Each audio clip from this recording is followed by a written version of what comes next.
Usogezeni mbele. Kuna wengine mnasikia kama vile mtaka kutoka.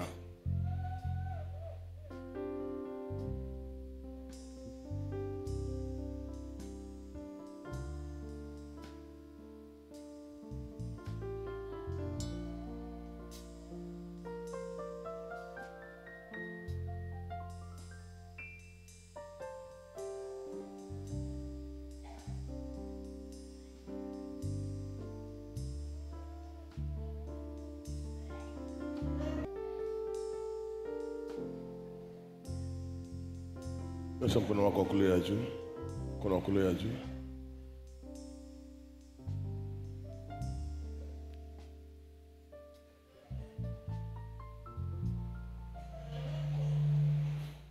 Nyosha mkono wa kulia juu.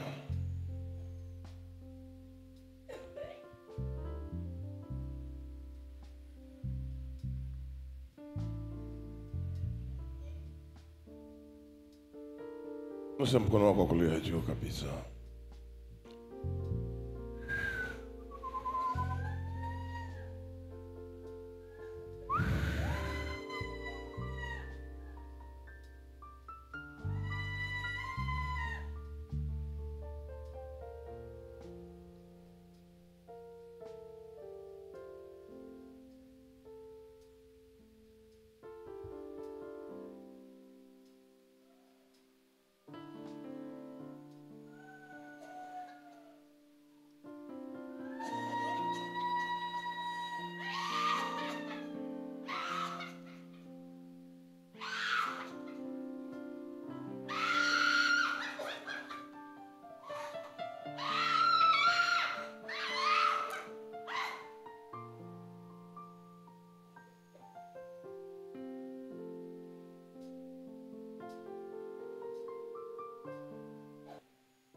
Nyosha mkono wako wa kulia juu. Kuna kitu Mungu anakifanya. Ukionyesha mkono wako juu, kuna kitu Mungu anakifanya. Before I speak any words, before I command any spirit to go,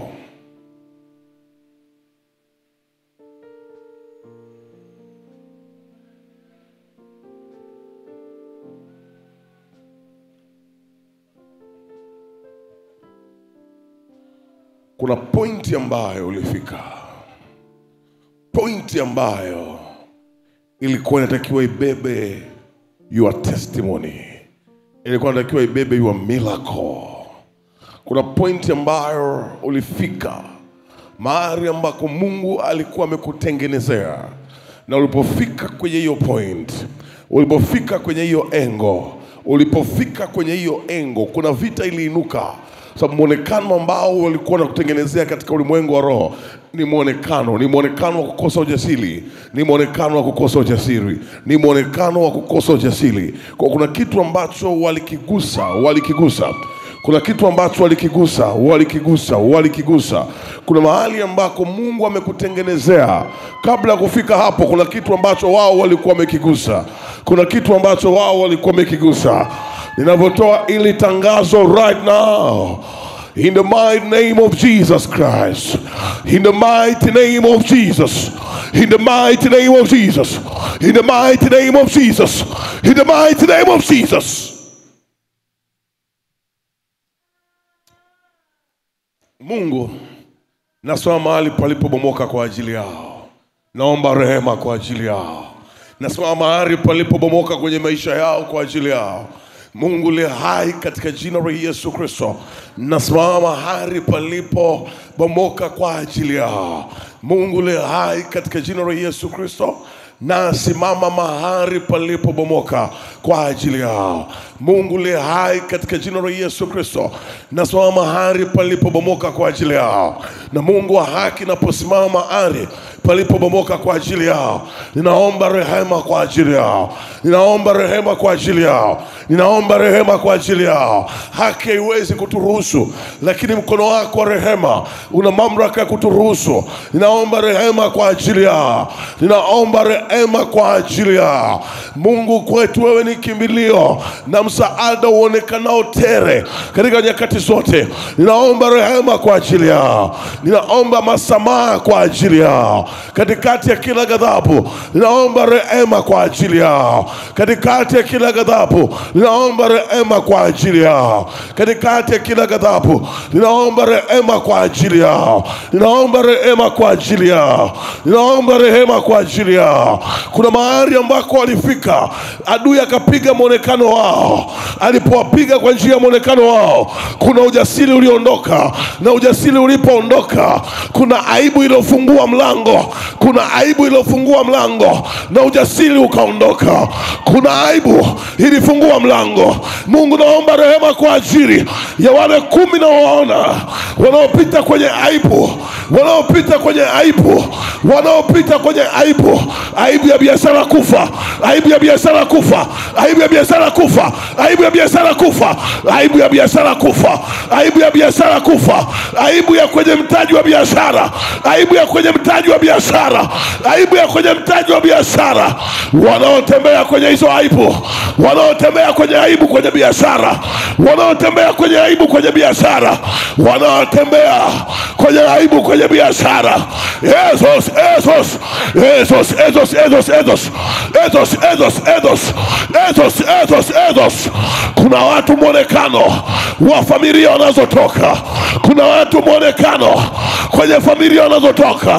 Nasi na biashara kufa, biashara kufa, biashara kufa, biashara kufa, aibu ya biashara kufa, aibu ya biashara kufa, zile aibu za biashara kufa, zile aibu za biashara kufa, zile aibu za biashara kufa.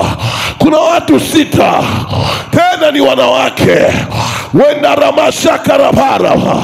Kuna maji ya laana ulionyweshwa ukiwa kwenye tumbo. Kuna maji ya laana ulionyweshwa ukiwa kwenye tumbo. Kuna maji ya laana ulionyweshwa ukiwa kwenye tumbo, yanabeba laana ya biashara kuharibika, biashara kuharibika, biashara kuharibika, kazi kuharibika, kazi za mikono kuharibika, kazi za mikono kuharibika. In the mighty name of Jesus Christ. Aibu ya kwenye mikono na yona, aibu ya mikono, hiyo mikono inatoka, hiyo mikono inatoka. Hawa 6 hawa mikono yao inatoka. Tena katika hawa 6 kuna wazaliwa wa kwanza wa haki, wazaliwa wa kwanza wa haki, ambao kazi yao ni kuanzisha vitu, kazi yao ni kuanzisha vitu. Wamepigwa kwenye hilo eneo, wanatoka kwa damu ya rehema, wanatoka, wanatoka, wanatoka, wanatoka. Wasaidieni hao, wasaidieni. Leo nakuruhusu ufunge macho yako. Leo nakuruhusu ufunge macho yako. Kuna kitu kinafanyika. Just close your eyes.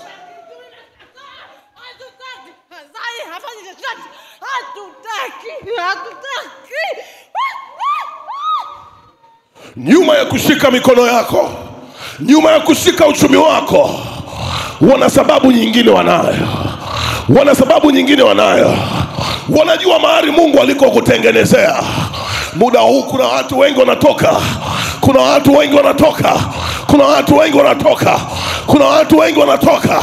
Kuna watu wengi wanatoka. In the mighty name of Jesus Christ.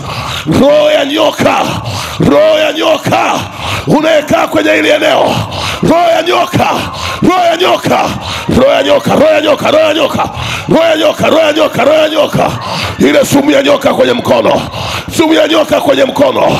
Kuna watu maisha yao yapo kwenye ubunifu ulioko kwenye mioyo yao. Wanaekewa aibu ili ubunifu wao uondoke. Wanaekewa aibu ili ubunifu uondoke, ili ubunifu uondoke. Unasikia hali ya kutapika, unasikia hali ya kutapika, unasikia hali ya kutapika.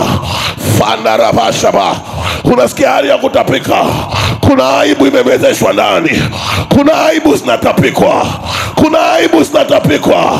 Aibu za wazaliwa wa kwanza, aibu za wazaliwa wa kwanza, aibu za wazaliwa wa kwanza, aibu za wazaliwa wa kwanza, aibu za wazaliwa wa kwanza, aibu za wazaliwa wa kwanza. Nyosha mkono wako juu, nyosha mkono wako juu, nyosha mkono wako juu, nyosha kabisa, nyosha juu kabisa, nyosha mkono wako juu kabisa. Kuna aibu zinaondoka, kuna aibu ilimezeshwa ndani yako, kuna aibu iliwekwa ndani yako, inatoka, inatoka, inatoka, inatoka, inatoka, in the mighty name of Jesus. Kuna watu, I need to help them.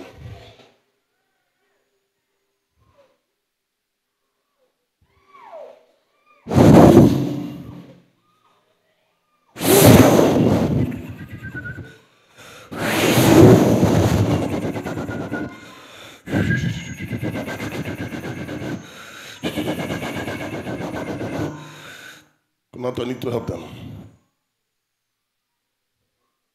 Kuna wanawake watatu,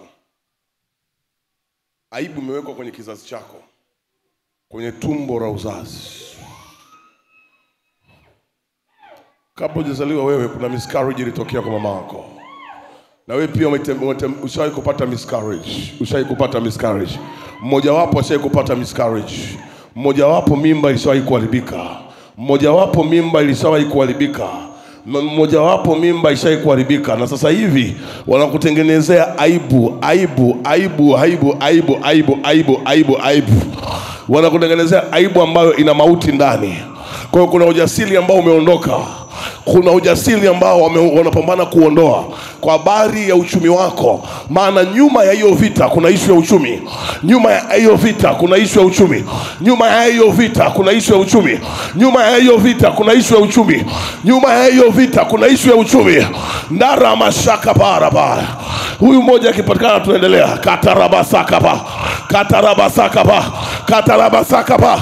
Katarabasakapa. Kuna kitu ambacho amekiweka kwenye tumbo lako la uzazi. Kuna kitu ambacho amekiweka kwenye tumbo lako la uzazi. Naona huyo nyoka amejiviringisha hapo. Namuona huyo nyoka amejiviringisha hapo. Namuona huyo nyoka amejiviringisha hapo. Kila mwanamke ga mkono kwenye tumbo la uzazi. Kila mwanamke ga kwenye mkono kwenye tumbo la uzazi. Kila mwanamke ga kwenye mkono kwenye tumbo la uzazi. Kiti kiti kapa. Kiti kiti kapa. Kiti kiti kitaka. Kiti kiti kitaka. Kiti kiti. Taraba wengine tayari una watoto, mtoto wako wa pili anatafutwa. Wanatafuta mtoto wako wa pili. Wanatafuta mtoto wako wa pili. Wameiachilia hiyo mauti. Wameiachilia hiyo mauti ili wakuondolee ujasiri. Wanataka washughulike na mtoto wako ili waondoe ujasiri. Wanataka kushughulika na mtoto wako wa pili ili waondoe ujasiri. Ili waondoe ujasiri. I cancel that death. I cancel. I cancel. In the mighty name of Jesus. In the mighty name of Jesus. In the mighty name of Jesus. You evil. You evil. Out. Sema kwa damu ya Yesu Kristo. Sema kwa damu ya Yesu Kristo. Sema kwa damu ya Yesu Kristo. Sema kwa sauti. Sema kwa sauti. This is very serious prayer, I'm telling you. Very, very serious prayer. Very, very serious. Very, very serious prayer. Speak it from your heart. Sema kwa jina la Yesu Kristo. Mauti ya yoyote aliye karibu na mimi, ambaye kifo chake kitaleta madhara kwangu. Adui umekimbilia kwenye eneo la mauti ili nipate aibu. Ili nipate aibu. Sema adui umekimbilia kwenye eneo la mauti ili nipate aibu.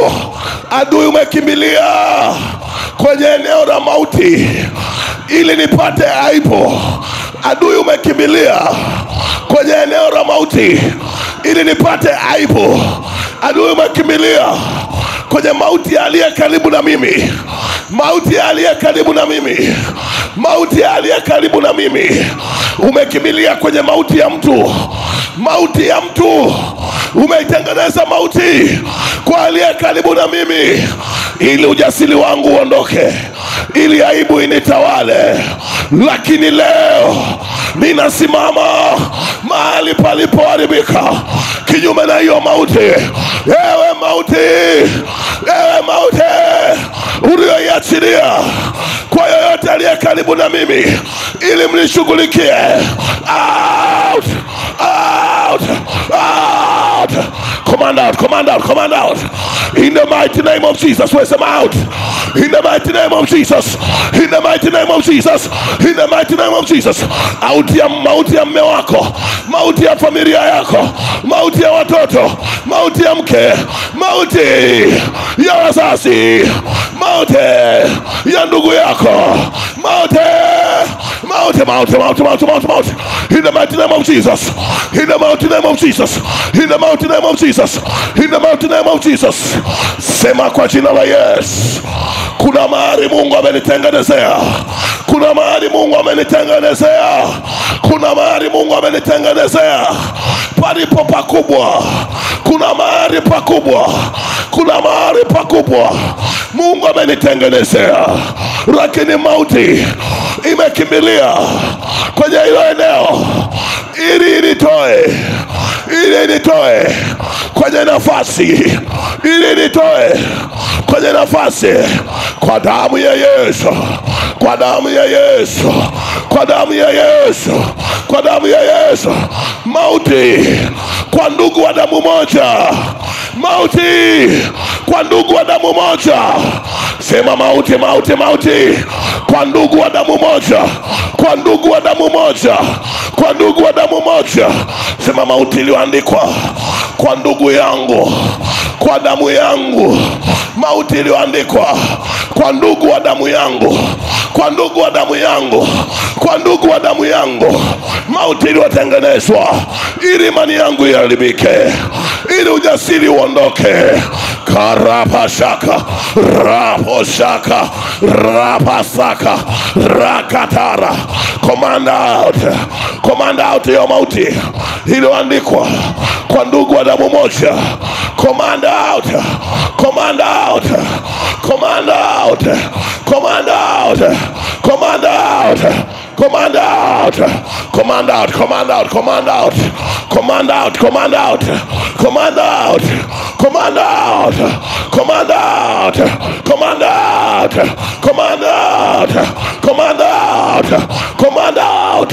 Yoyote aliye the blood with you, yoyote aliye damu moja na wewe, aliyetengenezewa mauti ili imani yako ipigwe, ili ujasiri wako upigwe. Wawe ni watoto wako, wawe ni ndugu zako, wawe ni wazazi wako. Wameiweka wapi hiyo mauti? Wameificha wapi hiyo mauti?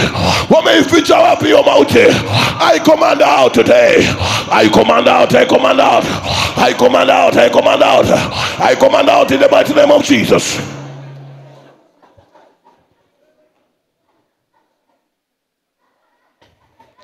Sema kwa jina la Yesu Kristo.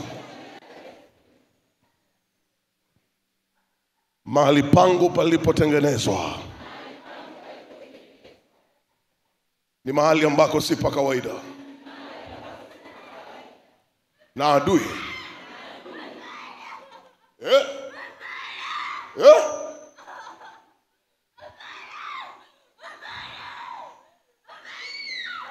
sema kwa jina la Yesu Kristo. Kila historia ya mauti ya ndani ya familia yangu, kila historia ya mauti ndani ya familia yangu, kwamba kila aliye mkuu, kila aliye mkuu, kila aliye jasiri, kila aliye jasiri, anapofika saa ya kunyanyuka, anapofika saa ya kupanda ngazi, anapofika saa ya kunyanyuka, saa ya kupanda ngazi, ile mauti ambayo waga inatokea ili musika asipande ngazi, asinyanyuke, asinyanyuke, apoteze ujasiri. Safari hii kwa damu ya mwana kondoo, kwa damu ya rehema, kila uhalali wa hiyo mauti, it has to go, it has to go, it has to go. Kila uhalali wa hiyo mauti lazima iondoke. Kila mwanafamilia, kila mwanafamilia wangu aliyeingizwa kwenye hilo eneo la mauti ya haraka, mauti ya ghafla, mauti ya ghafla, mauti ya ghafla, mauti ya kuumwa ghafla, mauti ya kuumwa ghafla na kufa. Out! Command out, command out, command out. In the mighty name of Jesus. In the mighty name of Jesus. In the mighty name of Jesus.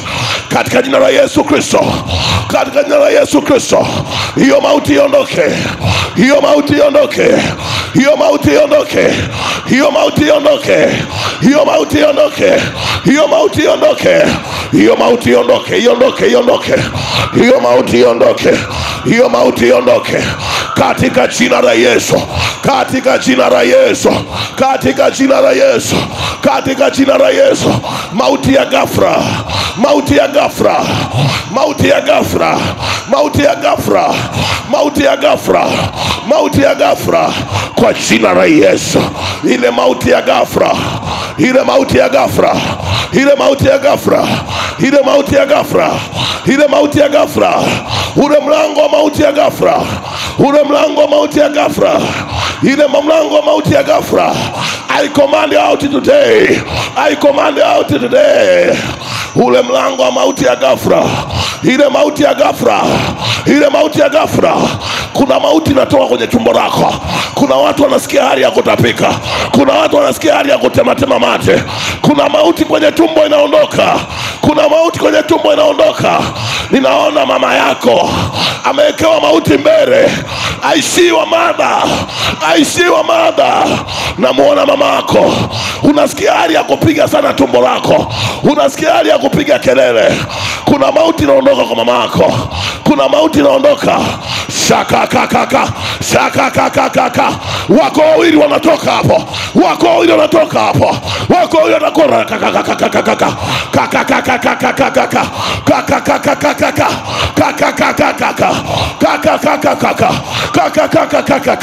Speak your word. Speak your word. Speak your word. Speak your word. Speak your word. Speak your word. Satarabashaka Shandarabasa. Wamekwisha kaburi kwenye ulimwengu wa roho. Hawaoni uzima wake, wanaona mauti yake. Na akiondoka utarudi nyuma sana. Utapanga rabashaka rabala. I use the voice of authority. I use the voice of authority. I use the voice of authority. I use the voice of authority to command the test to go. Kuyamuru mauti ya ajali ondoke. Ajali kwa mume wako. Ajali kwa watoto. Ajali kwa ndugu zako. I command in the mighty name of Jesus. I command in the mighty name of Jesus. Kuna mtu mmoja, ndugu yako anaondolewa kwenye ajali. Ndugu yako anaondolewa kwenye ajali. Kuna mtu mmoja, ndugu yako anatoka. Father, in the mighty name of Jesus. In the mighty name of Jesus. That accident must go. That an accident must go. Andaramashakarafa. Koroboshakaraba. Koroboshakaraba. Must go, must go, must go. Nyosha mkono wa kulia juu.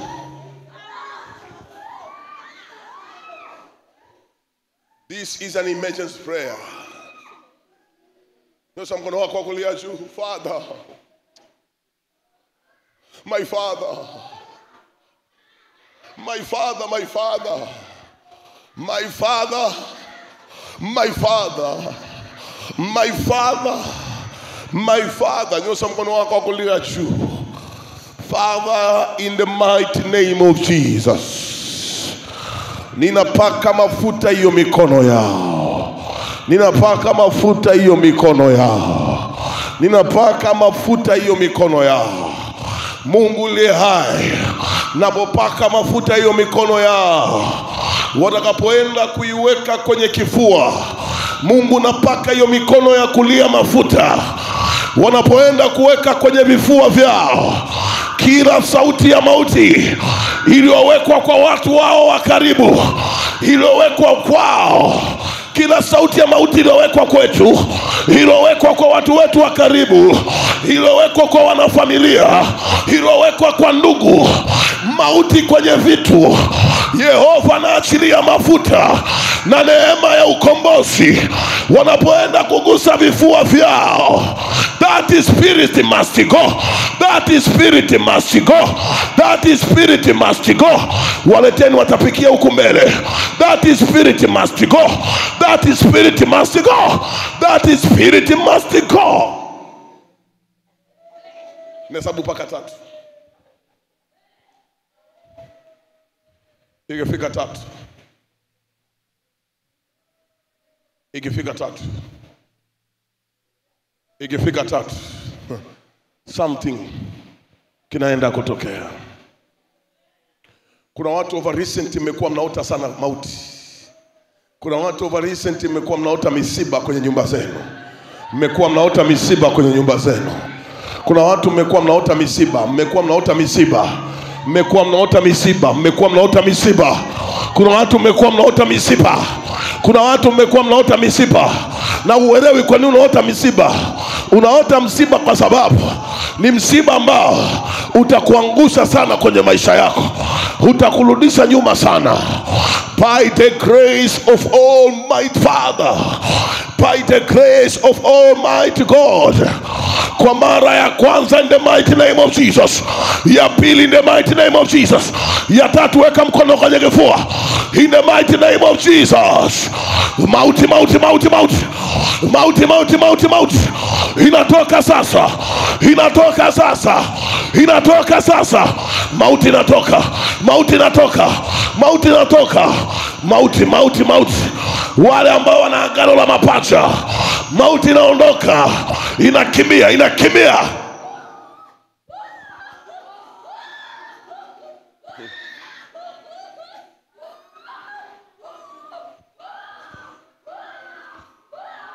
Kuna watu kwenye familia yenu, adhabu iliyoachiliwa ni adhabu ya mauti. Kuna watu kwenye familia, as I speak right now, kuna watu ndani ya familia zao, adhabu ambazo ziliachiliwa ni adhabu za mauti. Na huyu anayekufa siku zote, akifa, the whole family financial in a shake. And actually, as I speak to you, kienda kuendelea mbele, Mungu ananiambia, mama, huyu mtu mama yake anatafutwa. Huyu mtu ni mama yake anatafutwa. Mwingine Mungu ananiambia baba yake anatafutwa. Baba, baba, baba, baba, baba, baba, baba, baba, baba. Hii prayer point ni emergency. Haikuwepo hata kwenye prayer point yetu ya leo. Hii prayer point ni emergency. Hii prayer point ni emergency, ni emergency, ni emergency. Na mwingine tayari baba yako ashafariki. Toka baba yako afariki vitu vyote vili drop. Mando robo sakarabana. Wanavokemea spirit. Mwingine ni mtoto wako alifariki. Toka mtoto amefariki, kuna vitu vimeanguka kwenye familia. Kuna afya zimeharibika kwenye familia. Kuna vitu vimeharibika kwenye familia. As I command ilo iondoke. Wale ambao wako kwenye madhara, kuna urejesho wa ukombozi unafanyika. In the mighty name of Jesus. In the mighty name of Jesus. In the mighty name of Jesus. Out, out, out, out, out, out, out.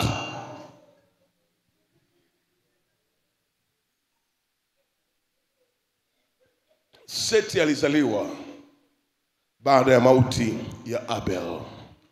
Alizaliwa kwa ajili ya replacement. Na Mungu akaiwahi ile replacement kwa ajili ya kupitisha agano lake lingine. Kuna watu mmezaliwa kwa sababu ya replacement. Kuna watu mmezaliwa kwa sababu ya replacement, kwa ajili ya kukaa kwenye nafasi ambayo mwenye nafasi alifariki. Alafu adui akakimbizia kuweka agano. Wasaidiwe hao. Kuna watu ulizaliwa kwa sababu ya replacement. Hii leo ni emergency prayer. Hii ni emergency prayer today. Kuna watu mmezaliwa kwa sababu ya replacement. Kuna watu mlizaliwa kwa ajili ya kukaa kwenye nafasi ya mtu fulani. Na huyo mtu fulani, kuna watu mmezaliwa kwa ajili ya kukaa kwenye nafasi ya mtu fulani. Na Mungu ananiambia hauwezi ukawekwa kwenye nafasi ya mtu fulani kama aliondoka hapa hakuwa na agano. Na huwezi ukawekwa kama hauna agano. Kuna watu wana maagano hapa. Wana maagano ya kubeba sanduku la agano iliyobeba nguvu za Bwana. Alafu adui akadivert ile agano, wakawekwa kwenye nafasi ambazo hazina hilo agano la kubeba sanduku la agano. Ndio maana vita ulionayo ni ya aibu kwenye maisha yako. Ndio maana vita ulionayo ni ya kukuondolea ujasiri. Ndio maana vita ulionayo ni ya kukuondolea ujasiri. Kuna watu wawili na watafuta hapa. Hawa watu wawili mpaka kwenye matumbo yao ya uzazi wanadaiwa uzao wa kikuhani wenye agano. Mpaka kwenye matumbo yao ya uzazi wanadaiwa uzao wa kikuhani wa kiagano. Mpaka kwenye matumbo yao ya uzazi wanadaiwa uzao wa kikuhani, uzao wa kikuhani, uzao wa kikuhani. Mmoja kwenye tumbo la uzazi naona umebeba, aliyebeba kinywa cha sifa, kinywa cha sifa, kinywa cha sifa, kinywa cha sifa. Mmoja naona ndani ya tumbo lako umebeba, aliyebeba kinywa cha sifa, kinywa cha sifa, kinywa cha sifa, kinywa cha sifa. Kuna mtu kwenye tumbo la uzazi umebeba, mtumishi wa Mungu aliyebeba kinywa cha sifa, kinywa cha sifa, kinywa cha sifa, kinywa cha sifa. Mungu anamtaka mtumishi wake, Mungu anamtaka mtumishi wake. Shatarabasa, shikarabara, korobosataya, kandarabashaya. Sema kwa damu ya Yesu, sema kwa damu ya Yesu, sema kwa damu ya Yesu, sema kwa damu ya Yesu. Kila vita ya kinafasi, sema kila vita ya kinafasi ambayo adui anatumia njia ya kuniwekea aibu, sema kila aibu niliowahi kuipitia na kila aibu walioitengeneza kabla ya mwaka hujaisha, kabla ya mwaka hujaisha na mwaka ujao, kila aibu walionitengenezea ili kuniondolea ujasiri, ili kuniondolea ujasiri, damu ya Yesu Kristo ifuatilie hiyo aibu iliyowekwa ili kuniondolea ujasiri. Sema imeandikwa, malaika atakuwa na mimi njiani. Imeandikwa, malaika atakuwa na mimi njiani mpaka mahali ambako Mungu amenitengenezea, mahali ambako Mungu amenitengenezea. Sema nauliza leo, ni wapi alikonitengenezea?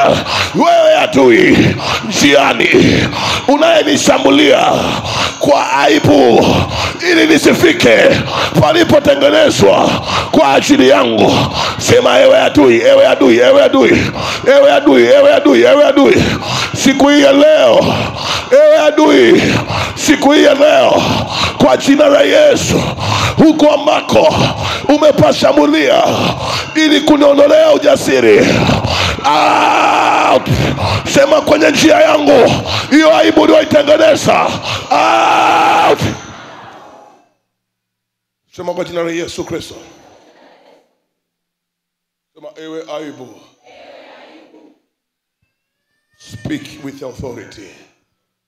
Sema ewe aibu. Sema ewe aibu. Uko liko tengenezwa. Sema ewe aibu.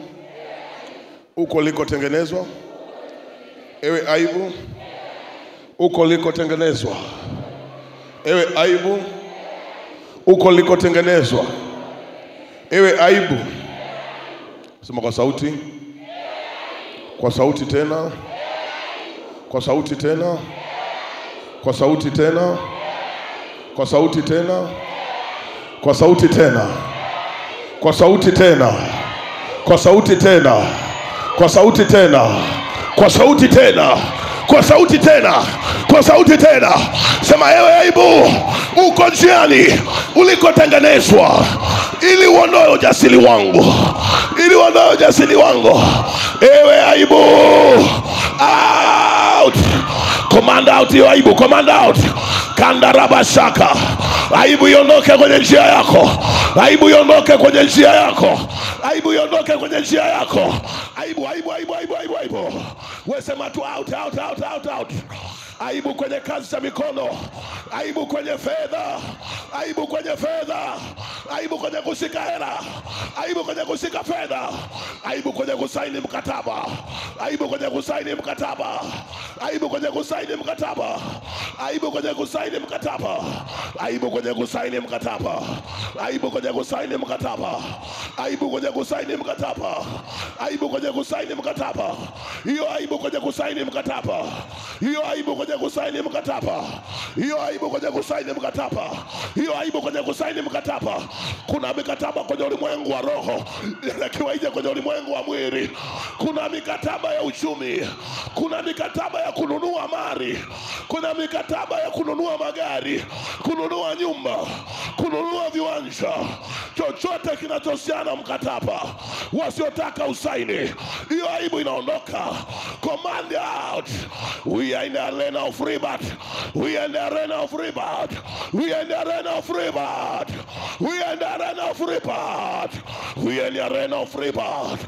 Father, I command kila project iliyoko mbele yangu, ninayoijua na nisiyoijua, kila project iliyoko mbele yangu, ninayoijua Baba na nisiyoijua, aibu iliyotangulizwa mbele yangu, iliyotangulizwa mbele yangu, iliyotangulizwa mbele yangu kwenye kitu chochote kile, Father, I command today, kinyume na kila aibu iliyotangulizwa mbele yangu, ninaamuru siku hii leo Baba, kinyume na kila aibu iliyowekwa mbele yangu, aibu zilizowekwa mbele yangu, out, out, out. This is an emergency prayer. Are we in agreement? Ili ni ombi la dharura, tunakubaliana. Sema kwa jina la Yesu Kristo. Sema mkataba ni makabidhiano. Mkataba ni makabidhiano. Kwenye njia kabla mwaka hujaisha. Kwenye njia kabla mwaka hujaisha. Katika msimu huu wa miaka mitano. Katika msimu huu wa miaka mitano. Ndani ya taifa langu la Tanzania. Kuna mema mengi kwa ajili yangu. Kuna baraka nyingi kwa ajili yangu. Kuna maendeleo mengi kwa ajili yangu. Kuna hatua nyingi kwa ajili yangu. Kuna neema kubwa kwa ajili yangu. Kuna kasi mbele yangu. Ni yeye Bwana anayetupa miguu kuwa ya kurungu, kukimbia kwenye milima, kukimbia kwenye kila wakati. Sema kwa jina la Yesu, kwa jina la Yesu, kwa jina la Yesu, kila makabidhiano, kila mkataba ulioko mbele yangu, uwe wa kumiliki, uwe wa kuchukua vitu, uwe wa kukabidhiwa vitu, nguvu za kisa, amurabashaka, nguvu za kisa. Sema nguvu za kisa zilizoachiliwa mbele yangu kwa ajili ya kunizuia, kwa damu ya Yesu, kwa damu ya Yesu, kwa damu ya Yesu. Ile aibu niliwekewa kwenye kila mlango ulioko mbele yangu wa mkataba wowote, kila aibu iliyowekwa mbele yangu kwa ajili ya mkataba wowote, out, out, command out, command out, command out, command out, command out, command out, command out, command out, command out. There is a power in the mighty name of Jesus to break every chain, to break every chain, to break every chain, to break every chain.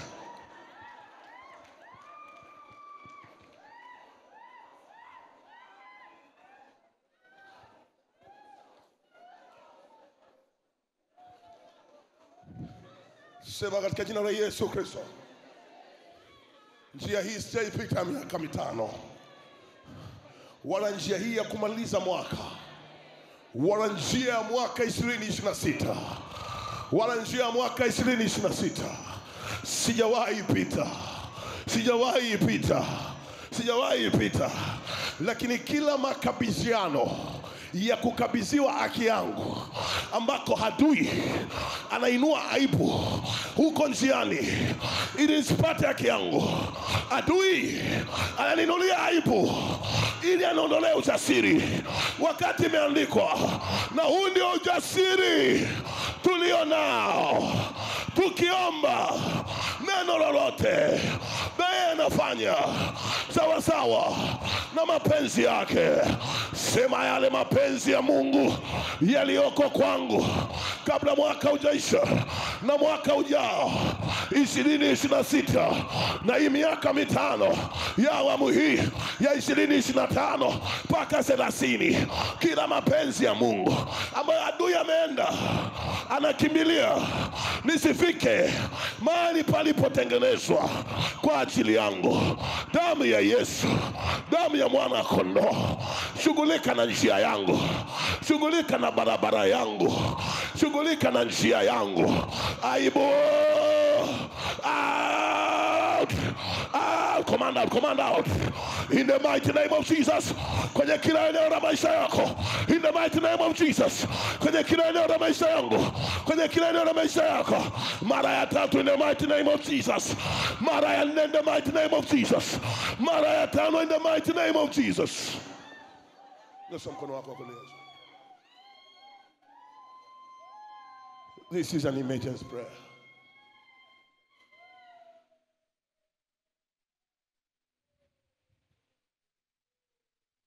Aibu inatesa, aibu inaumiza. The devil akiona ukubwa ulioko ndani ya mtu, anajua mahali ambako pa kumpotezea huyu mtu personality yake, heshima yake, ni kumpitisha kwenye aibu. Kuna watu ambao they are standing by tukosee mahali ili waseme tulisema, ili waliseme tulijua. Sema katika jina la Yesu Kristo, kila makosa niliyotengenezwa mbele yangu. Sema kila makosa yaliyotengenezwa mbele yangu, kila makosa yaliyotengenezwa mbele yangu, kila makosa yaliyotengenezwa mbele yangu kwa ajili ya aibu, kuweza kuzililishwa, kuweza kupewa nafasi katika maisha yangu. Damu ya Yesu Kristo, damu ya Yesu Kristo, damu ya Yesu Kristo, damu ya Yesu Kristo, damu ya Yesu Kristo, damu ya Yesu Kristo, damu ya Yesu Kristo. Kwenye kila njia uliyotengenezea kosa, kwenye kila njia uliyotengenezea kosa, kwenye kila njia uliyotengenezea kosa, sema malaika wa Bwana tangulieni mbele yangu. Kila ajali walionitengenezea ili jina langu lichafuke, ili heshima yangu iondoke, kila aibu walioitengeneza kwa mapenzi ya Bwana, aibu toka mbele yangu, makosa ondoka mbele yangu. Kila makosa niliyotayarishiwa mbele yangu ili nianguke, nisinyanyuke, ili ujasiri ulioko ndani yangu uweze kupotezwa, out, command out. Iyo roho ya makosa, iyo roho ya mistake inaondoka mbele yetu, inaondoka mbele yetu, inaondoka mbele yetu, inaondoka mbele yetu. I clean my way, I clean my way, I clean my way, I clean my way. Kila na mashakara pora, korobo sakara para, kandara mandoro posa, kitiri posa, karabashaka. Malaika mliopewa kazi kwa ajili ya utumishi ulioko ndani yangu, ndani ya miaka mitano, malaika mliopewa kazi kwa ajili ya huduma, kindiribo shakapala, kwa ajili ya familia, kwa ajili ya vyanzo mbalimbali vya uchumi, kwa nara mashaka, kindiribo sakarapala, korimandara mando, kandara bashaka, riko sakatara, shandara basa, kindirima shandara panda, korobo shakabaya, kindirimando roposa, shandara basa, korimandara pata, kandara basa, shindiriko zarapa, korobo sakarapala. Baba, kuna mwaka walinipitisha kwenye aibu, kuna mwaka walinitembeleza kwenye aibu. Mungu, ni wewe ninayekutumainia, neema yako inipiganie kipindi hiki. Raka shakarapala. Adui popote kupitia madhabahu ya mahali pa juu anapolitafuta aweke aibu, damu ya thamani itangulia mbele yangu, isawazishe njia. Malaika nenda mbele yangu. Malaika shakarapasa.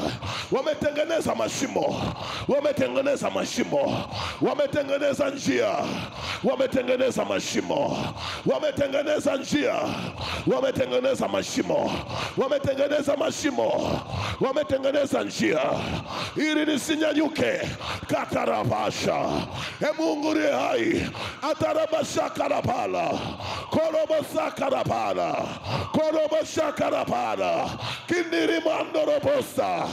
Shandarapasaka. Kandara mandoro. Imandarapasa. Kindiri manda. Mbele yangu Baba. Shandarapasa karapala. Korobosha karapala. Shandara mandorobosata. Kindiriko shakarapala. Aibu za kufirikana rabaya, aibu zote rabaya.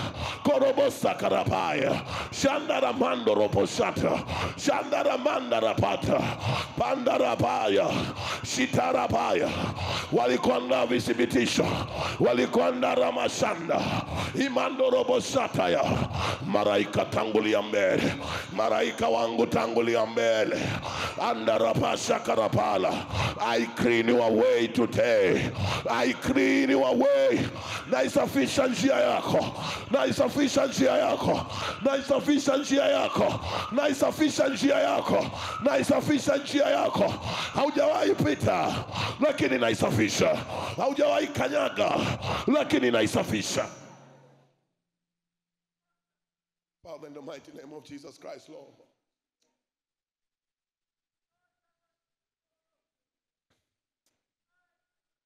Ninajua Baba anatengeneza njia.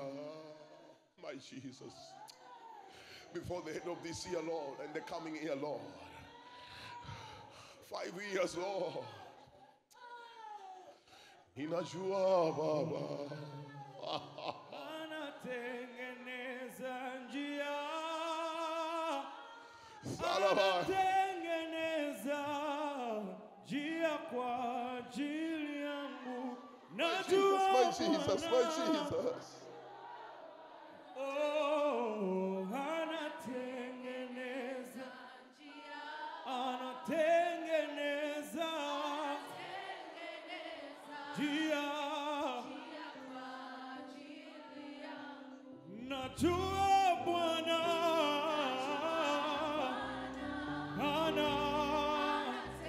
anatengeneza njia. In any situation ahead of me, in any situation in mbele yangu, in any situation, Lord, ahead of me, Lord.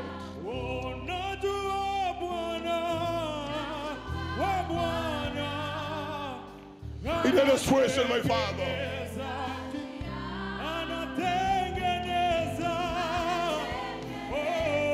In any situation, my Lord. In any situation, my Lord. In any situation, my Father.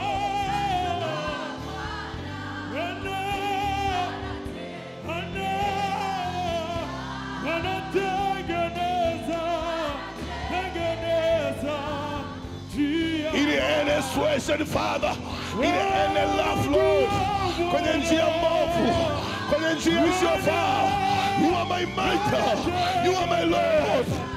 You are.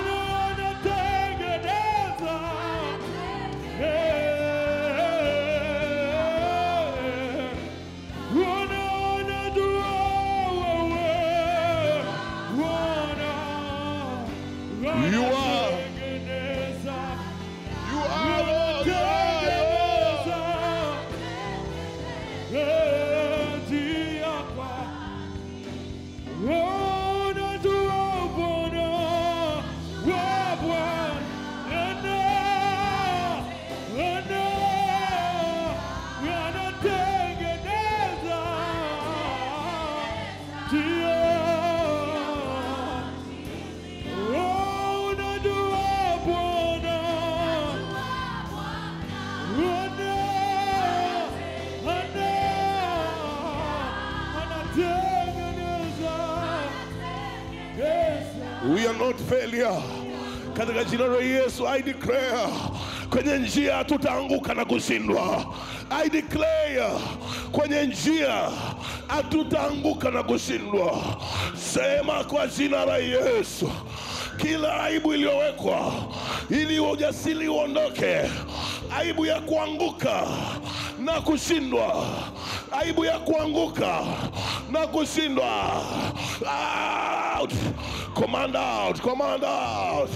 Kila aibu ya kuanguka na kushindwa, kila aibu ya kuanguka na kushindwa, kila aibu ya kuanguka na kushindwa, kila aibu ya kuanguka na kushindwa, kila aibu ya kuanguka na kushindwa is here. Yuko hapa. Kila aibu ya kuanguka na kushindwa,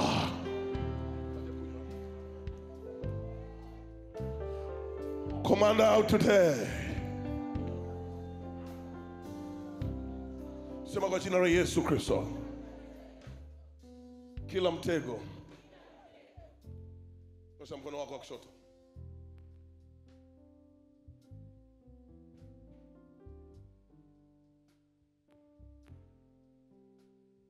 ni picha ipi ambayo your enemy anayo? Anapoangalia heshima, huo mkono ulionyosha umebeba maana ya heshima. Kuna kitu Mungu anakifanya. Huo mkono ulionyosha umebeba alama ya heshima na utajiri. Lakini Mungu ananiambia kuna wanangu wanashambuliwa sana kwenye eneo la heshima. Heshima. Na Mungu ananiambia hiki ni kitu ambacho kikifunguka leo, kila mahali ambako pametengenezwa kwa ajili yako utafika. Mungu ananiambia kwenye ile eneo la heshima, kila mahali, wasaidieni hao. Mungu ananiambia ile eneo la heshima, hiyo njia ikifunguka leo, kila mahali ambako pamekusudiwa kwa ajili yako patafunguka, patafunguka, patafunguka, patafunguka, patafunguka, patafunguka. Nyosha tu mkono. Kuna kitu Mungu anakifanya. Nyosha tu mkono, nyosha tu mkono. Kuna watu watasikia kama hali ya kutaka kuzunguka hivi. Kuna watu wanasikia hali kama ya kizunguzungu hivi, ya kizunguzungu hivi. Kuna watu 4 hapa nataka niwasaidie. Wengine tayari wasaletwa mbele, bado wengine, bado wengine, bado wengine, bado wengine, bado wengine, bado wengine. Stoki hapa paka watoke hawa. Karabasha karabara, karabasha tarabala. In the mighty name of Jesus. In the mighty name of Jesus. Yes, bado mmoja. Yes, asaidiwe. Heshima. Heshima. Heshima. Heshima. Hii ni vita ambayo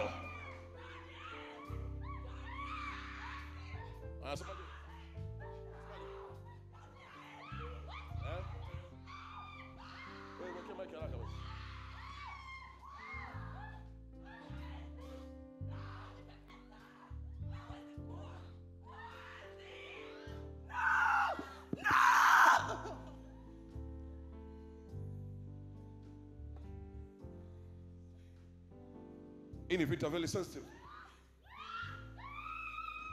Nyosha mkono wako juu wa kushoto.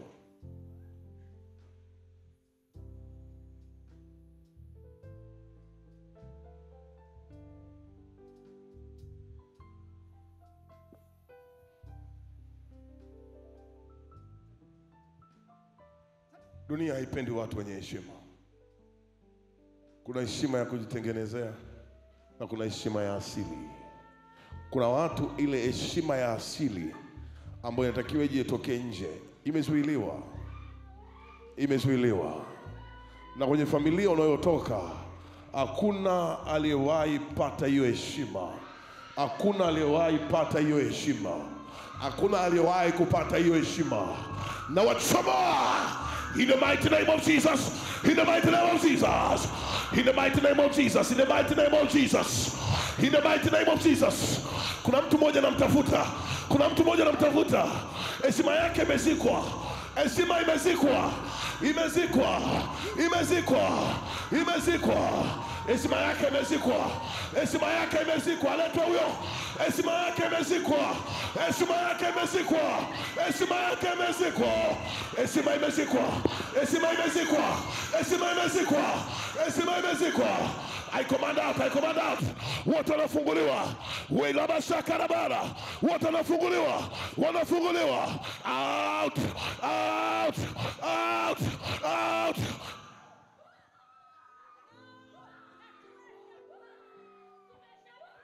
Look at the mic.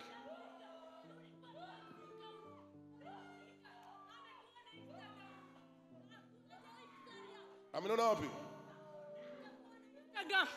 Ametokea huko, alikuwa analia, naomba Mungu, hajui msaada, akataka kurudi nyumbani kwake. Huyu amemzika baba yake mkubwa, amemuua baba yake, kauliwa baba yake na mama yake, na yeye wanataka kumrushia ukimwi wamuue.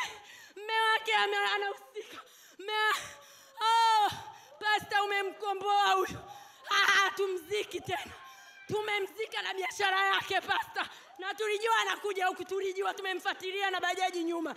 Huyu kakaa barabarani anamuomba Mungu ninurie msaada. Ana watoto wawili wote maraisi. Watoto wake wako pale. Ni maraisi hao, tumemtesa sana. Ana watoto maraisi wawili. Haiwezekani na tumboni hajazae mtoto raisi mwingine. No pastor. No pastor. No pastor.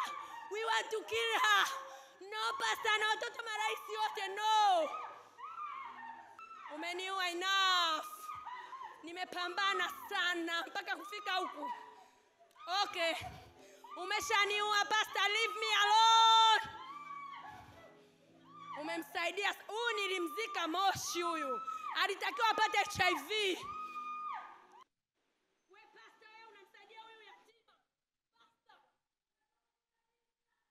Tunafanya hela zetu. Pastor. Tumepambana sana usiku na mchana.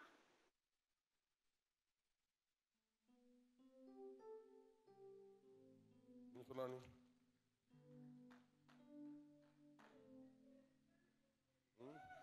Elizabeth.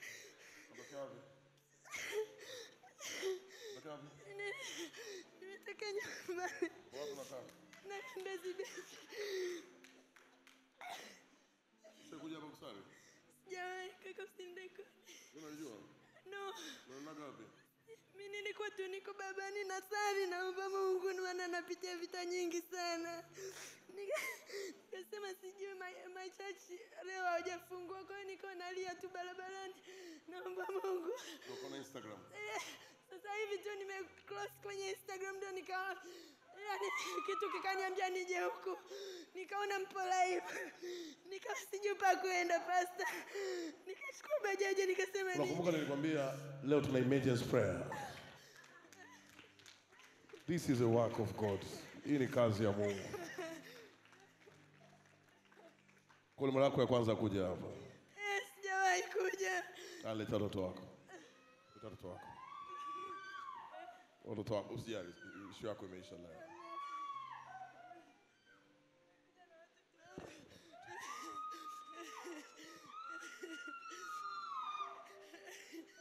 I speak protection, Lord. I speak protection, Lord. I speak protection. I speak protection. I speak protection. I speak protection. Protection, protection, protection. Through out his life. I speak protection. I speak protection. I speak protection. May God bless you. Your case is over.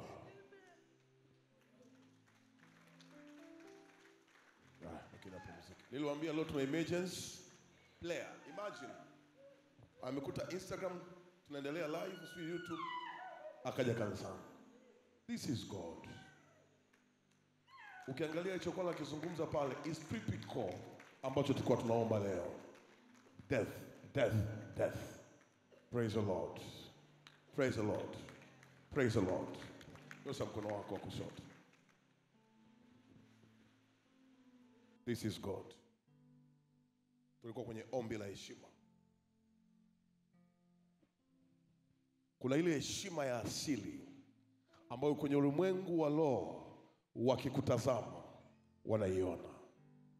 kuna ile heshima ya asili ambayo kwenye ulimwengu wa roho wakitazama wanaiona.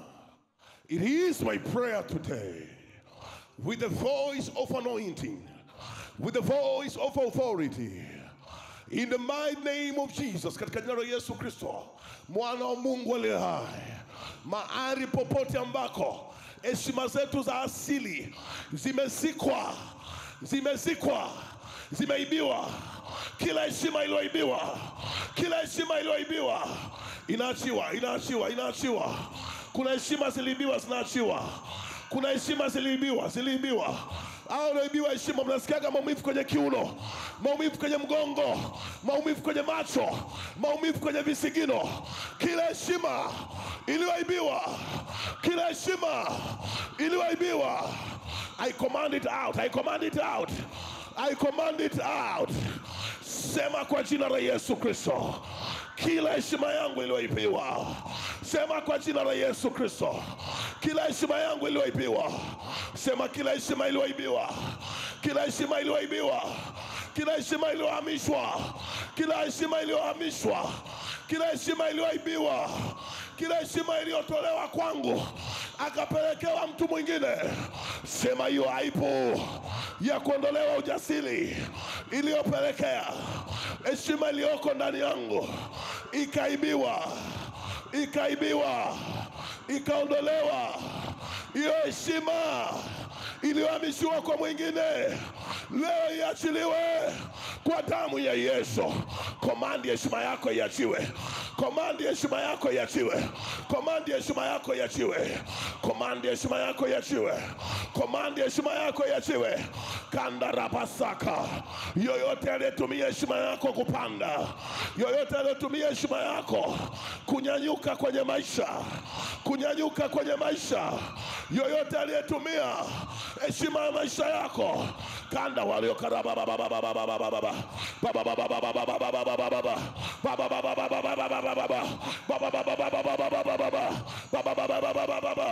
kuna mahali tulikuwa tunakubarika, ghafla tukaanza kukosa kukubarika. Wera bashaka na pala. Kila heshima iachiwe, kila heshima iachiwe, kila heshima iachiwe, kila heshima iachiwe, kila heshima iachiwe, kila heshima iachiwe, kila heshima iachiwe, kila heshima iachiwe, kila heshima iachiwe, kila heshima iachiwe, kila heshima iachiwe, kila heshima iachiwe, kila heshima iachiwe, kila heshima iachiwe, heshima ziachiwe. Kandarabashaka, kandarabashaka, kandarabashaka, kandarabashaka, kandarabashaka, kandarabashaka, kandarabashaka. Ile vita ya mwonekano wa heshima, ile vita ya mwonekano wa heshima iachiliwe in the mighty name of Jesus. Iachiliwe in the mighty name of Jesus. Heshima yangu kabla mwaka hujaisha, na mwaka 2026 na miaka 5 ya utawala wa nchi hii, heshima yangu iachiwe. Nitakanyaga kila mahali kwa heshima, nitazungumza kila mahali na kuheshimika. Kandarabashaka, korobosaka rapala, kandaramandaraba, korobosaka rapala, korobosaka rapala.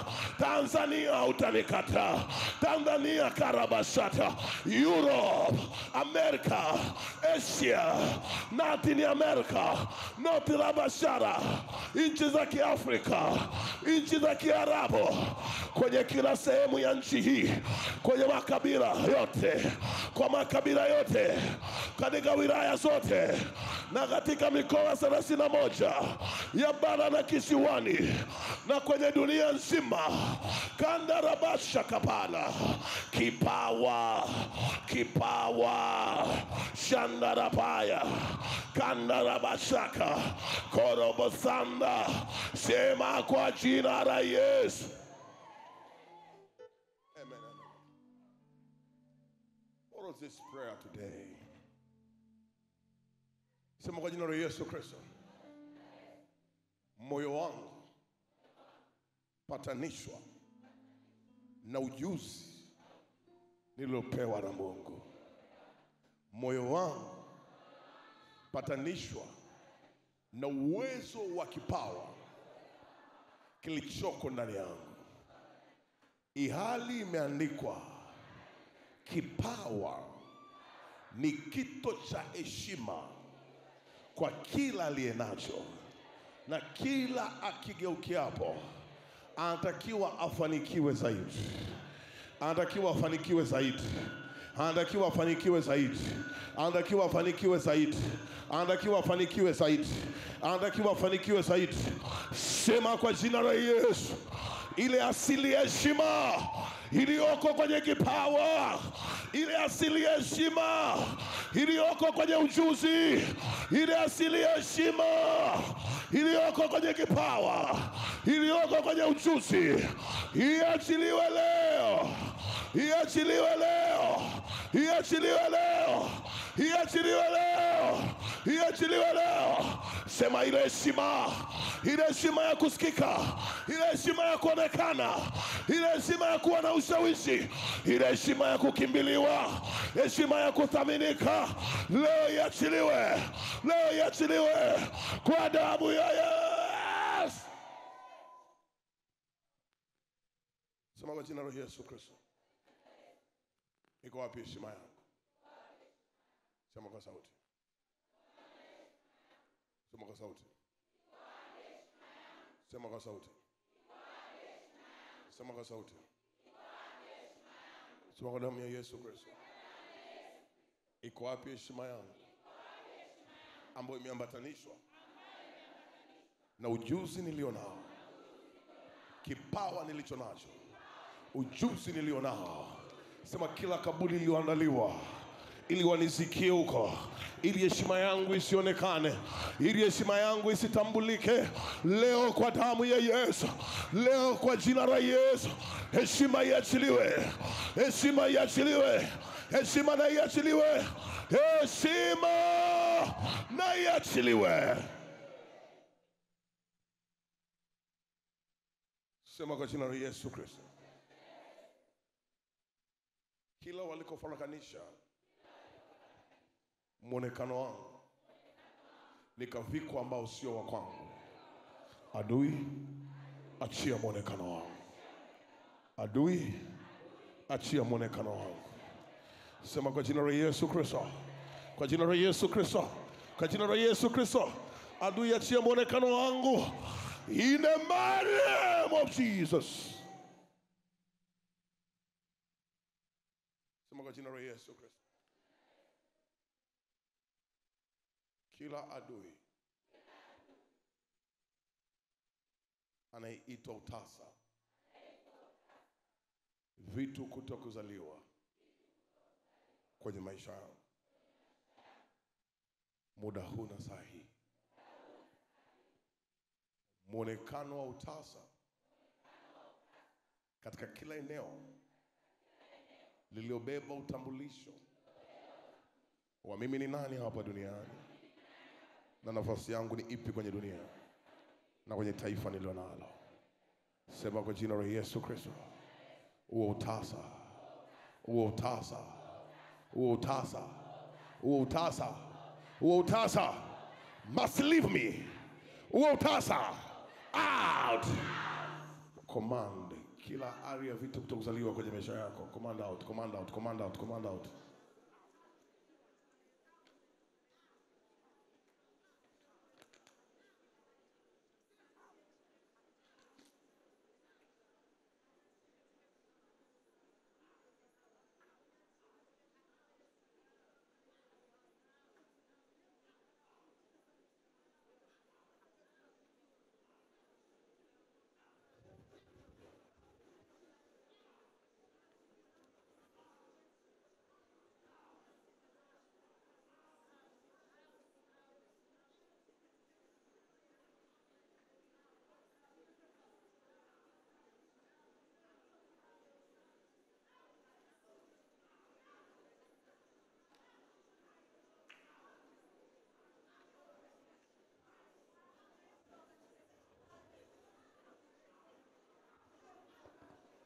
Just command out.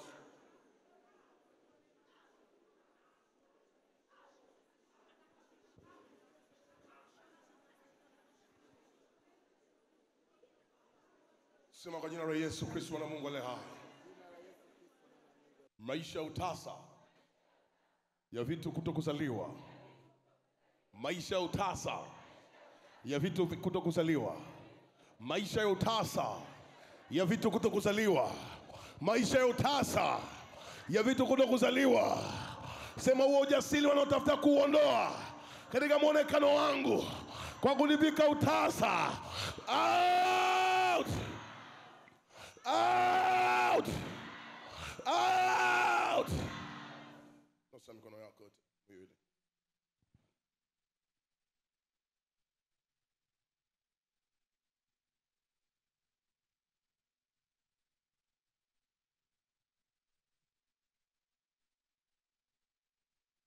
Siku ya leo mimi niliye mchungaji na kuhani, kuna ngoja sema kwa jina la Yesu Kristo, kila ujasiri ambao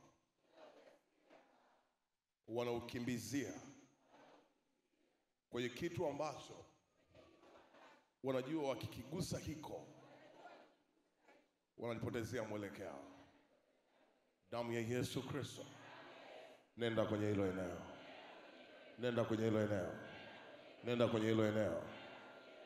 Tulia kimya, tulia tu kimya.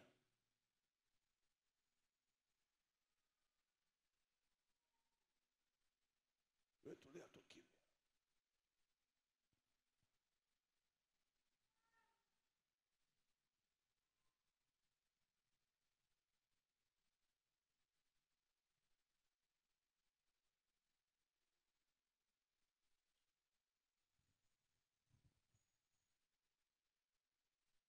Tulia tu kimya, kuna kitu kinafanyika katika ulimwengu wa roho.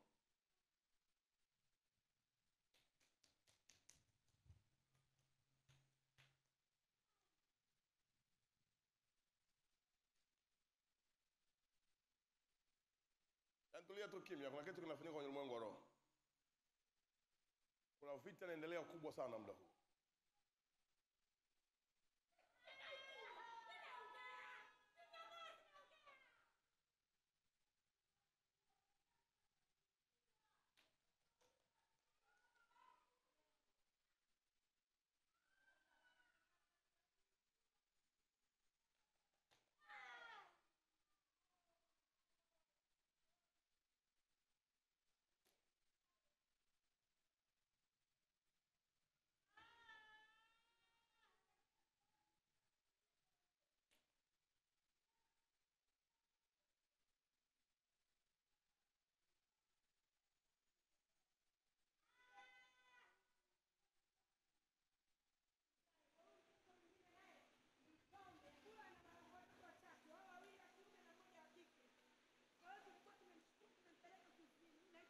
Anaishi Paris. Ni mama yake mkwe. Witchcraft. Nasikia harufu ya uchawi. Nasikia harufu ya uchawi. Uchawi. Uchawi. Uchawi kwenye ulimi. Uchawi.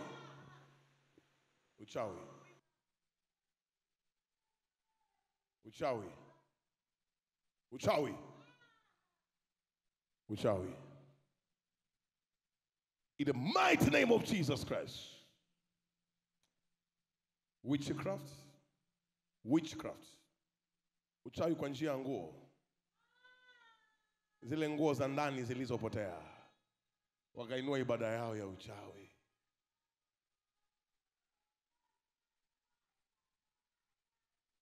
Uchawi.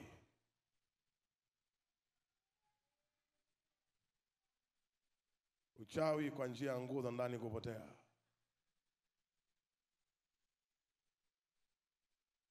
Uchawi wa zile sauti ambazo kila alfajiri zinakuja kwenye masikio yako.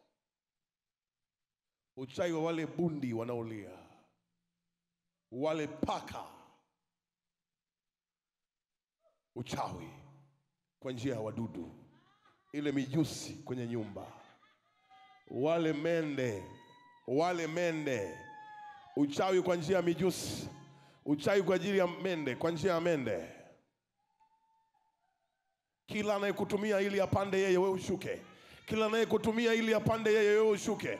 I command out, I command out, I command out. Out, out, out, out, out, out, out, out, out.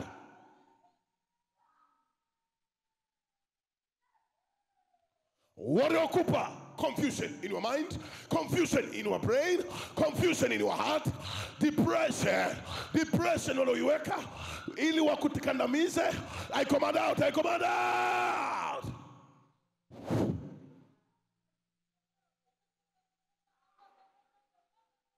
Sema kwa jina la Yesu Kristo. Where is my name? Where is my name? Sema jina langu liko wapi? Popote wanakotumia jina langu, wanakotumia sura yangu, leo viachiliwe kwa jina la Yesu.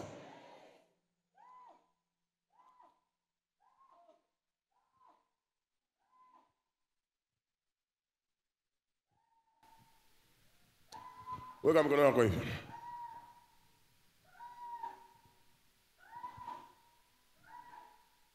Imeandikwa. Let me bless you for a few minutes.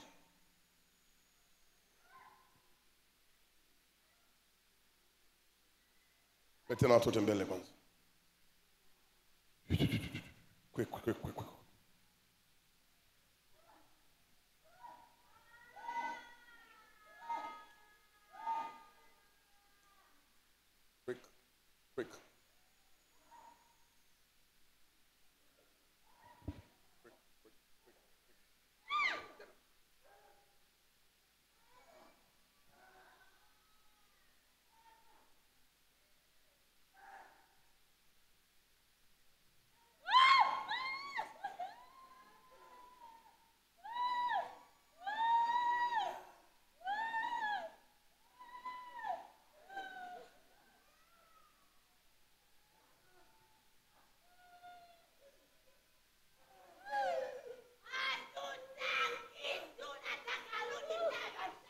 Kadosh.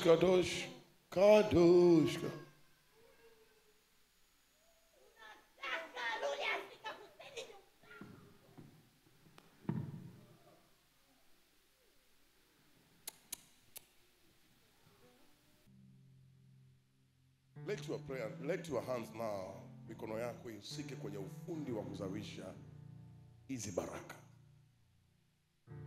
Bwana Yesu asifiwe. Allow me for some few minutes to speak a word of blessing. Allow me.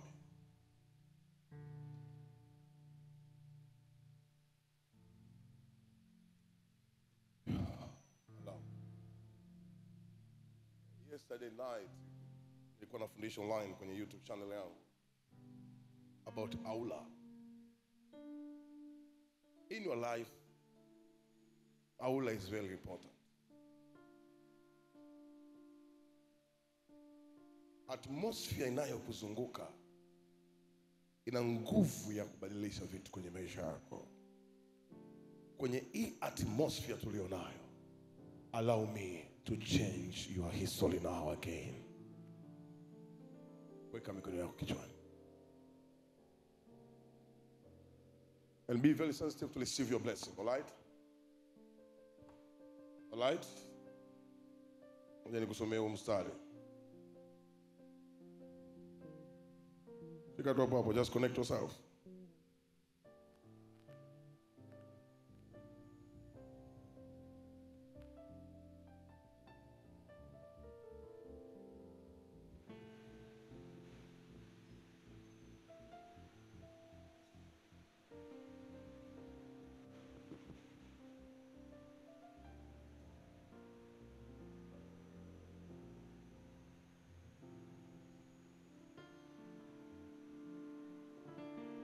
Kitabu cha Mithali 10.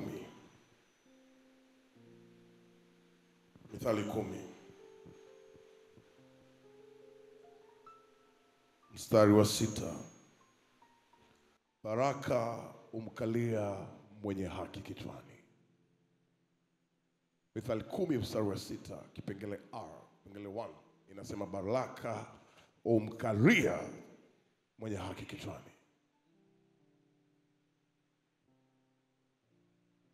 Mimi leo kwa mamlaka nilionayo, after this prayer of deliverance, I command eneo lolote lile lilobeba baraka kwenye maisha yako,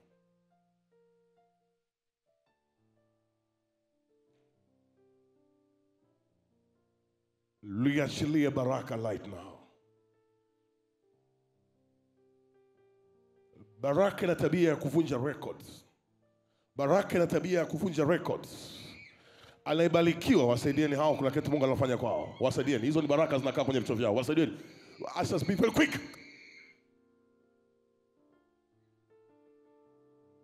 Baraka ina tabia ya kuvunja record. Asa nani praise tusaidie kufanya ashari. Baraka, hata unatusikiliza ukiwa nyumbani, baraka ina tabia ya kumkalia mtu kwenye kichwa. Na baraka ikimkalia mtu kwenye kichwa, ina tabia ya kuvunja records. Kuna records kabla mwaka hujaisha, waleteni huko mbele, kuna kitu Mungu anakifanya kwao. Kuna records kabla mwaka hujaisha. Kuna records. Kuna records.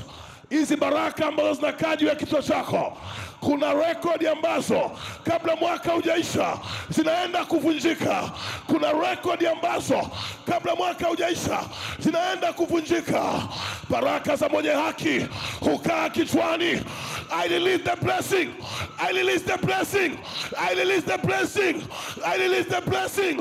I release the blessing. I release the blessing. I release the blessing. Ninaachilia baraka. Ninaachilia baraka. Zinakutofautisha. Zinakutofautisha.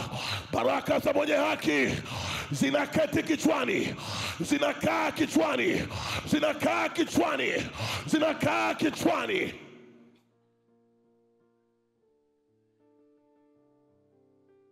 Hizi ni baraka ambazo no one can resist. No one can resist. No one can resist. No one can resist. Hakuna atakayezipinga. Hakuna atakayezipinga. Hakuna atakayezipinga. Hizi baraka zikae kichwani sasa. Zikae kichwani sasa.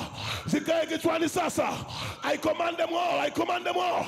I command them all. I command them all. I command them all. Baraka zikikaa kichwani. Baraka zikikaa kichwani, kuna historia rasmi ibadilike. Kuna mahali ambako Mungu amekutengenezea. Hakuna historia inayoweza kubadilika ya kazi. Hakuna historia inaweza kubadilika ya uchumi wako. Hakuna historia inaweza kubadilika ya kitu chochote kile. Paka hizi baraka ambazo humkalia mwenye haki kichwani ziweze kutusogelea na zikae juu yetu. Kwa mamlaka niliyopewa na Mungu aliye hai, I give you what I have. Ninakupa nilichokiona.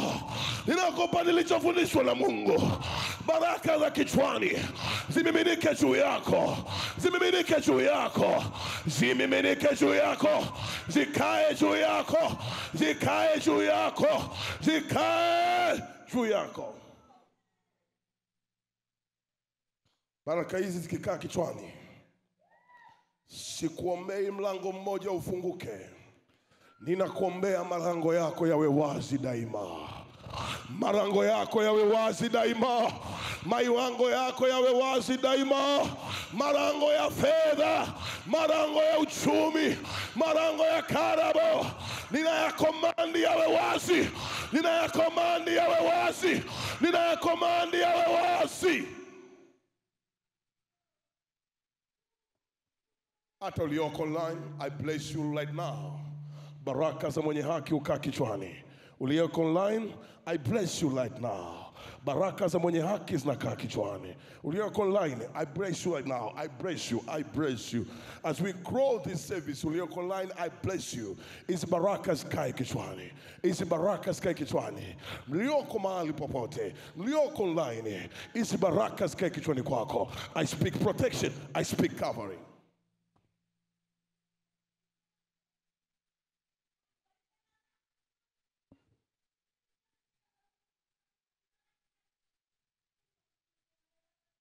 Baraka za mwenye haki zikikaa kichwani jina lako mahali popote ambako wamekuwa wanafight walifute. Hizi baraka zikikaa kichwani, jina lako alifutwe mahali popote. Mungu akasema mibaraka ya Yakobo imepita mibaraka ya watu wa milima ya kale. I command baraka za milimani ziambatane na sisi wherever we go, wherever we go. I command baraka za milimani. Napozungumza baraka za milimani, ni baraka za msimu mpya, ni baraka za kwenye kilele. I command hizo baraka ziambatane pamoja na sisi, in the mighty name of Jesus.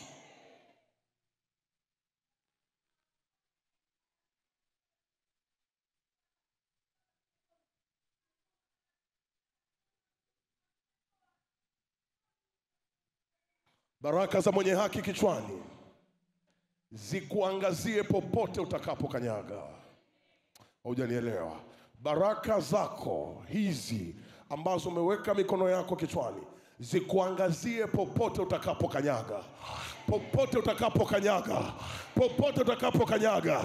Popote utakapokanyaga. Nasema popote utakapokanyaga, hizi baraka ziangaze juu yako. Baraka ziangaze juu yako. Nasema hivi, Suleimani baraka zilikaa juu yake. Watu walitoka mbali wakampelekea fedha. I command era zikaletwe kwetu. I command era zikaletwe kwetu. I command money, money, money, money. I command money. I command money, money, money, money. I command the grace of money. Nasema Suleimani baraka zilikaa kwenye kichwa chake. Watu walitoka kila mahali wakampelekea fedha, wakampelekea fedha. Nasema miradi mikubwa mikubwa itaelekezwa kwenye mikono yako.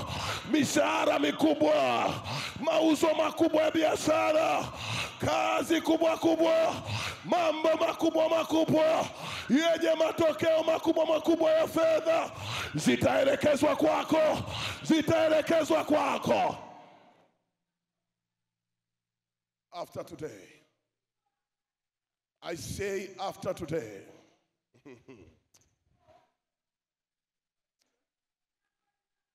after today, mimi I have seen this in my life. Mtu ananifuata ananiambia, pastor, ndani ya wiki 3 nateseka.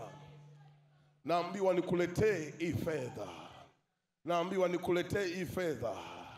Nakwambia niambiwa nikuletee hii fedha, pastor. Nimeshindwa kufanya kitu chochote, naambiwa nikuletee hii fedha. Listen to me today.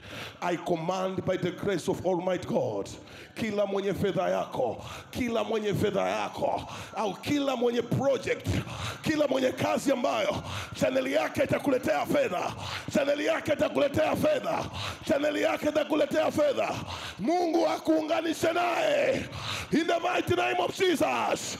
Akufuate ulipo in the mighty name of Jesus. Akufuate ulipo. Nilikwambia sisi sio wanyonge. Nikakwambia sisi ni majasiri. Na huu ndio ujasiri nilionao, ya kwamba baada ya leo muonekano wako sio maskini tena. Muonekano wako sio watu kukupuuzia, sio watu kukuweka pembeni, sio watu kunaboshaka rabara. Ramama mandara basata, rababa sharabara. After today, muonekano wako hautakuwa wa ovyo. Hujanielewa? People that cannot bring money, people that cannot bring ideas. Watu hawawezi wakaleta idea, watu hawawezi wakaleta mawazo kwako ya hela kama wanakuona wewe una nguvu ya hela. I declare today, watu wakaone nguvu ya hela ndani yako, wakaione nguvu ya hela ndani yako, wakaione nguvu ya hela ndani yako, wakaione nguvu ya hela, wakaione nguvu ya hela.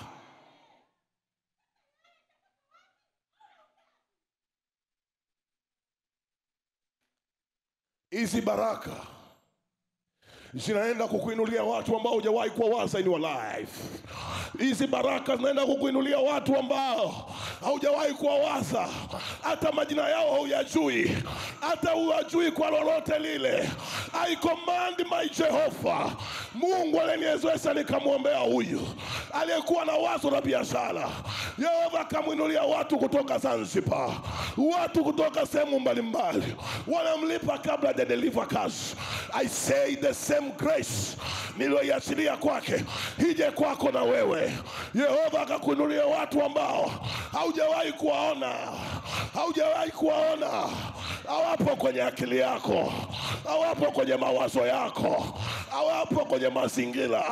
Nasema hivi, Yehova akatuinulie mashariki ya mbali, akatuinulie mashariki ya mbali, wakaongozwa na Yehova, waje mahali tulipo, waje mahali tulipo, waje mahali nilipo, waje mahali nilipo.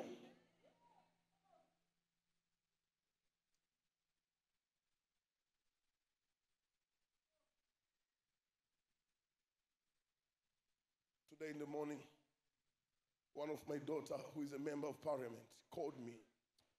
Akaniambia, Dad, you know what? Nilikuwa nimekaa hapa, nikakumbuka a day ulioniamini, ukaniambia naenda kuwa kiongozi. When there's nobody ambaye aliniamini, ukaniambia it won't be easy.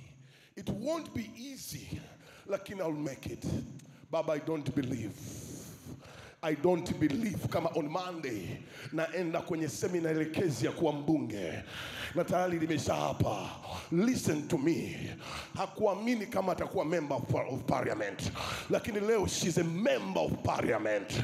Nasema hivi, kuna saa unahitaji tu kinywa na moyo wa mtumishi wa Mungu ukuamini ya kwamba wewe ni bora na utakaa mahali palipotengenezwa na Yehova. Na mimi kwa mamlaka niliopewa, nikiwa na mwagika jasho namna hii, nasema hivi, sisi ni bora kila mahali palipotengenezwa. Kabla mwaka hujaisha, na kabla miaka 5 kuondoka, na kabla bashara na mwaka ujao, tutaketi hapo,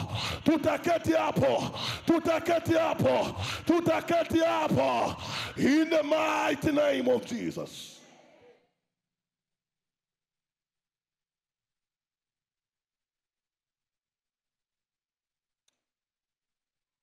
Nasema some of you, kabla mwaka hujaisha, kuna mabadiliko yanafanyika mahali.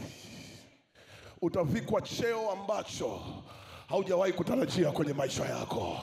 Utavikwa nafasi ambayo haujawahi kutarajia. I declare in the mighty name of Jesus. Nenda kakae hapo. Nenda kakae. Wewe usiangalie CV yako, usiangalie chochote. Nasema hivi, go and sit. Nenda ukaketi. Mimi na saini barua yako ya kupandishwa kwako. Ninaisaini katika ulimwengu wa roho na wa mwili. Shwa. I sign your letter. Nimesign your letter.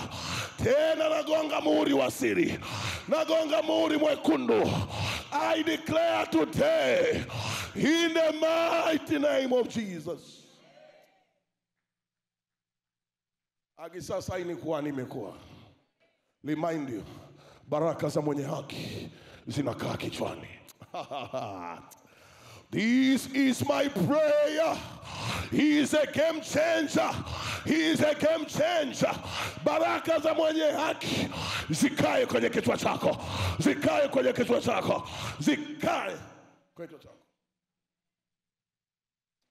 Do you understand me today? She was nobody before other people. Akashindana na watu wenye kurasa maoni, people who they have money, who they have solid support system, wana support kila mahali. But God is God. God is God. God is God. My Lord, my Jesus. I'm here with your people, Father. I'm here with your people, my Lord. I declare today, Lord, malaika atangulie mbele yetu. mpaka mahali ambako Mungu amepatengeneza, mahali ambako once wakiketishwa mahali hapo, kanuni zitakuwa zimevunjika, itifaki zitakuwa zimevunjika, na Mungu watu wakiwaangalia wanasema umbali huu aliokanyaga, hatua hizi alizokanyaga, ni mimi nimemsaidia. Wanasema Yesu utasema ni wewe, Yehova utasema ni wewe, kwa ajili ya utukufu wako. Popote waliposema wewe hautakuja kubarikiwa, hautakuja kubeba nuru yoyote mahali popote, listen to me. I believe kwa Mungu anayebadilisha matokeo. I believe kwa Mungu anayebadilisha matokeo. I believe kwa Mungu anayebadilisha matokeo. Kila kauli iliyojaribu kutengua baraka zako, kila barua, lisikilize, anayetengua ni mwenye mamlaka. Na mimi nazungumza na mamlaka yoyote ile ya kisa iliyotengua baraka zetu, iliyotengua vya kwetu, ya kwamba hivi chochote walichokitengua ninakirejesha mara tatu, ninakirejesha mara tatu. Kando kando ya mto Babeli ndipo tulipoketi tukasema tutaimbaje nyimbo za sifa, wakati baraka hazijakaa kwenye vichwa vyetu. Na leo baraka zinakaa kwenye vichwa vyetu. Babeli hatutakaa tena, Babeli hatutakaa tena. Eneo lolote lilokuwa linakukandamisha, liliokuwa linakushusha, hautakaa tena hapo, in the mighty name of Jesus. Mungu anainuaga watu from grass, kuanzia chini kwenye majani. Huyu Mungu akatuinue na sisi leo. Listen to me. Hata kama mazingira yako anasema hapana, nisikilize. There is aula. Sema aula. Sema aula. Aula. Ayubu akasema yako matumaini katika mti uliokatwa, ya kwamba utachipuka. Alafu akasema kwa aula. Sema kwa aula. Aliposema kwa harufu ya maji, alimaanisha kwa aula ambayo ipo kwenye mazingira, kwa aula iliyoko ile hali ya hewa ya kiroho iliyoko kwenye ile harufu ya maji. Na akasema mti utatimia, utainuka tena. Nasema hivi, kwa harufu ya upako huu wa leo, kwa harufu ya emergency prayer ya leo, vitu vya emergency vikatokee vilivyo na baraka kwako. Nasema kwa hii harufu vitu vikatokee. Sema aula. Unajua mimi yule dada kati anaingia pale, nikaona anapokewa mtoto. I didn't know kwamba ndo amefika muda huo, lakini kwa sababu ya aula nilikuwa naombea habari ya heshima. Kumbe yule dada akiwa ana direction akatuona Instagram, akaamua kuja kwenye ibada. Na kwa sababu ya aura ya hapa ilikuwa ni ya ukombozi, dada naye akakombolewa. Na mimi nasema aura ya leo ni chochote kilichokatwa kwenye maisha yako kirejeshwe kuliko awali. Natamka aura ya urejesho, aura ya urejesho, aura ya urejesho, aura ya urejesho. Do you understand me? Naposema aula ya urejesho, do you understand me? Naposema aula ya urejesho, you know, one day one person called me, akaniambia John, unachoka sana. Nikamwambia kwa nini? On Saturday unaji overdose. Nikamwambia why? Akaniambia unasimama for so long time. Nikamwambia it's because I believe on God. Ninaamini Mungu anayebadilisha maisha ya watu. So I'm here because I believe God can change your life. I'm here because I believe God can change your life. I'm here because I believe no matter ndatoka mwili umechoka, but I believe you will celebrate in the mighty name of Jesus.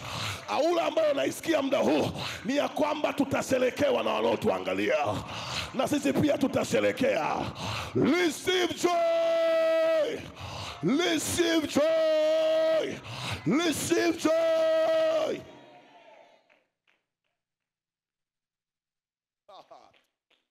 I'm here to tell you today. Let's go mkono. But I'm here to tell you, may this aula, wewe sema tu aula hata kama uelewi, sema aula, ikakupe mwanga kila mahali, ikakupe mwanga kila mahali, ikakupe mwanga kila mahali. Popote walipokukatia tamaa, watakuwa ndio watu watakaokuwa na kushangaa na kuhitaji zaidi. Receive that favor. Unajua Yakobo alimbariki nani huyu? Nani? No. Mzee Isaka alimbariki Yakobo kwa sababu ya aula. Aliposikia harufu ya vazi akasema huyu ni Esau. Katika uhalisia ile haikuwa aula ya Esau, haikuwa aula ya Yakobo, ilikuwa aula ya Esau. Listen to me, after today harufu yako ikanene baraka kwenye maisha yako. After today, I bless you in the mighty name of Jesus. I bless you in the mighty name of Jesus. Magonjwa yatakaa juu yenu. Magonjwa yatakaa juu yenu. Magonjwa yatakaa juu yenu. I speak life kwenye HIV. I speak life kwenye mifupa. Natamka uhai kwenye afya yako, kwenye kila sehemu ya mwili wako. I speak life. Natamka aula kwenye fedha. Kwa harufu ya maji biashara zitakimbia kwa haraka. Kwa harufu ya maji vyeo vitaenda kwa haraka. Kwa harufu ya maji mabadiliko yatatokea. Hallelujah. Listen to me today. You know, perfume is among of the kitu ambacho ni very expensive. Harufu ni very expensive. Nasema harufu yako ya baraka is very expensive. Ukafuatwe na vitu expensive, vitu vya gharama vikakufuate. Maisha ya gharama ndio yako yetu, vitu vya gharama vikatufuate. I bless you, all of you, from my heart. Nabariki kutoka ndani ya moyo wangu. Nabariki kutoka ndani ya moyo wangu. Nabariki in the mighty name of Jesus. Huyu Mungu awainue. Huyu Mungu awabariki. Huyu Mungu awategemeze. Huyu Mungu awafiche kwenye mkono wake uliodali. Huyu Mungu afute aibu. Huyu Mungu atuheshimishe. Huyu Mungu atufungulie malango. Huyu Mungu atuweke mahali pa karabashaka ya. Huyu Mungu. Ninawabariki kutoka ndani ya moyo wangu. I bless you. I bless you. May God change your life. I bless you from my heart. Mkajenge hizo nyumba. Mkajenge hizo nyumba. I bless you in the mighty name of Jesus.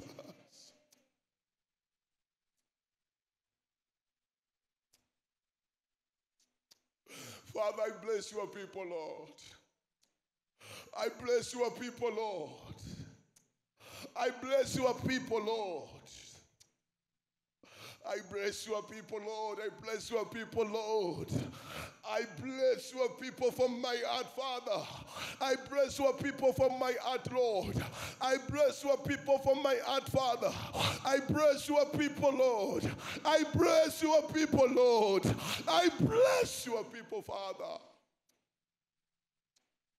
I bless them, Father. I bless them, Father. I bless them, Lord. I bless them, Lord. I speak numbers, Lord. I speak numbers. I speak numbers, Lord. I speak new numbers. I speak new numbers in the finance, Lord. I speak new numbers in the business. I speak new numbers, Lord. I speak new numbers, Father. Father, after today, wacha wakaseme wamekuona wewe. Father, after today, my Lord, after today, my Father,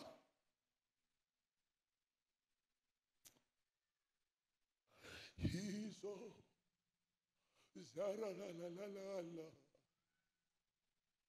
nani musasilo